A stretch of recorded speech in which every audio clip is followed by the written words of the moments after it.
Hello, my dear students. I welcome all of you on Samatabasum classes. This is question number 1, and today's topic is about hydrosphere. MCQs on hydrosphere. This is question number 1. What percentage of Earth's surface is covered by water? Earth की surface पे कितना percentage of water है? 50%, 71%, 89%, 30%. And yes, the right answer is जो Earth की surface है, it is covered by water. By which percentage? It is 71%। 71% हमारा अर्थ जो है वो कवर्ड है बाय वाटर। ठीक है, जितना भी वाटर है उसको हम हाइड्रोस्फीयर बोलते हैं। विच of the following is the largest fresh water reservoir on earth? सबसे ज़्यादा जो अर्थ पे फ्रेश वाटर है ना वो कौन सा है, वो किस रिजर्वायर में है, वो कैसे हमारा होता है? क्या रिवर्स में होता है, आइस कैप्स एंड ग्लेशियर्स होता है, ग्राउंड वाटर होता है, एटमॉस्फेयर होता है? तो सबसे ज़्यादा आइस कैप्स एंड ग्लेशियर्स होता है। Okay, what is the primary source of earth's oceanic salinity? जो ओशन में ओशन वाटर होता है ना वो सलाइन होता है, वो नमकीन पानी होता है। उसकी जो सैलिनिटी होती है ना उसकी प्राइमरी सोर्स क्या है, वो सैलिनिटी आती कहाँ से, वो सॉल्ट्स आते कहाँ से? Evaporation of water. क्या वाटर की इवापरेशन से? नहीं, इवापरेशन से क्या होता है, पानी ही वेपर बनता है, तो उससे तो सोर्स नहीं बनेगा। Mineral from rocks. Human activities. क्या ह्यूमन एक्टिविटीज़ में प्राइमरी सोर्स है? एटमॉस्फेरिक प्रेसिपिटेशन, जो बारिश गिरती है, क्या वो है? नहीं। हाँ, जो मिनरल फ्रॉम रॉक्स है ना, हाँ, रॉक्स से के ऊपर से जब वाटरफॉल या रिवर्स बह के आते हैं तो रॉक्स की जो ऊपर ऊपर लेयर है वो उसके साथ मिल जाती है, तो मिनरल्स जो होते हैं ना रॉक से वो आते हैं और फिर अल्टीमेटली ओशन में जमा होते हैं। वो है primary source of earth's oceanic salinity. So option be here is the right answer. The hydrosphere which which of the following? Hydrosphere में क्या क्या आता है? Lakhs and reverse only, water in the atmosphere only, all water on earth including ocean, lakhs, reverse and ground water, only ocean water. Hydrosphere हम basically बोलते किसको? Hydrosphere हम बोलते हैं सारे उस पानी को जो अर्थ पे है। ऑल वाटर ऑन अर्थ, जिसमें ओशंस भी आएंगे, लैक्स भी आएंगे, रिवर्स भी आएंगे और ग्राउंड वाटर भी आएगा। ठीक है। Which ocean is largest by sea area?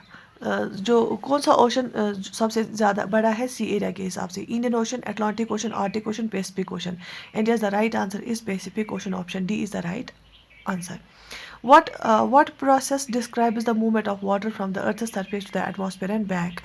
अच्छा, कौन सी प्रोसेस जो है जो मूवमेंट ऑफ वाटर हमें बताती है कि अर्थ सरफेस से एटमॉस्फेयर की ओर जाता है और फिर एटमॉस्फेयर से वापस आता है? मतलब वाटर अर्थ सरफेस से एटमॉस्फेयर की ओर जाता है और एटमॉस्फेयर फिर वापस आता है। इवापोट्रांसपिरेशन, पर्कुलेशन, हाइड्रेशन, सब्लिमेशन। तो क्या लगता है आपको कौन सा ऐसा जो है प्रोसेस है जिससे वाटर अर्थ की सरफेस से एटमॉस्फेयर में चला जाता है और फिर एटमॉस्फेयर में वापस आता है? दैट मीन्स इवापोरेट होके ऊपर चला जाएगा, ऊपर से प्रेसिपिटेट होके वापस आ जाएगा अर्थ पे। So yes, the right answer is evapotranspiration. Which layer of the atmosphere is most directly affected by the hydrosphere? Hydrosphere पे से सबसे ज्यादा कौन सी लेयर ऑफ एटमॉस्फेयर इफेक्ट होती है? Troposphere, stratosphere, mesosphere and thermosphere. मैंने आपको बोला था लास्ट टाइम भी, स्ट्राटोस्फेयर में क्या होता है, ओजोन पाया जाता है। ठीक है, ट्रोपोस्फेयर लोवेस्ट लेयर है। ठीक है, सारे वेदर फिनोमेना ट्रोपोस्फेयर में होते हैं। So yes, the right answer is troposphere, क्योंकि ट्रोपोस्फेयर में सारा वेदर फिनोमेना होता है। पूरा क्लाउड्स कितने बनेंगे, रेनफॉल होती है, वो पूरा ट्रोपोस्फेयर में होता है। तो हाइड्रोस्फेयर भी इफेक्ट करता है ट्रोपोस्फेयर को ही। Which of the following is not a characteristic of ocean water? इनमें से क्या ओशन वाटर की कैरेक्टरिस्टिक नहीं है? High salinity, high density than fresh water, contains dissolved gases, completely stagnant. Ocean water की क्या कैरेक्टरिस्टिक्स है? देखो, इसमें सैलिनिटी बहुत ज़्यादा होती है, ये सही है। तो सैलिनिटी इसकी हाई होती है, इसकी फ्रेश वाटर से डेंसिटी ज़्यादा होती है, ये भी सही है। और डिजॉल्व्ड गैसेस भी होती है, लेकिन ये कंप्लीटली स्टैग्नेंट भी नहीं होता है। ठीक।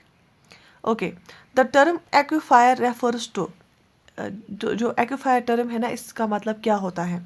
Body of salt water, a layer of sediment or rocks that hold water, the process of water evaporation and ocean current। तो एक्विफायर का मतलब क्या होता है? Option B, a layer of sediment और रॉक दैट होल्ड्स वाटर। ठीक है, body of salt water नहीं, उसको हम नहीं बोलेंगे एक्विफायर। प्रोसेस ऑफ वाटर इवापोरेशन को भी नहीं बोलेंगे। ओशन करंट का भी नाम नहीं है। बेसिकली एक्विफायर जो होता है ना, ये लेयर ऑफ सेडिमेंट होता है, रॉक जो वाटर को होल्ड करती है, फिर धीरे धीरे वाटर निकलता है और इम्प्योरिटीज बैक रहती है। ठीक है। The gulf stream is an example of, जो गल्फ स्ट्रीम आपने सुना होगा नाम, वो किसकी एग्जाम्पल है? क्या ये शैलो लेक है, क्या रिवर है, क्या ओशन करंट है, या वाटर एटमॉस्फेरिक फिनोमेना है? जो गल्फ स्ट्रीम है ना ये एक ओशन करंट है, लेकिन कौन सी वाली?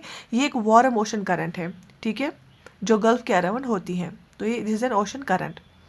So this was all for hydrosphere. हमें भी बेसिक्स ही कर रहे हैं इंशाल्लाह। अब मैं इसका जो लेवल है इम्प्रूव करूँगी। अब हम स्टैंडर्ड क्वेश्चंस करने स्टार्ट करेंगे।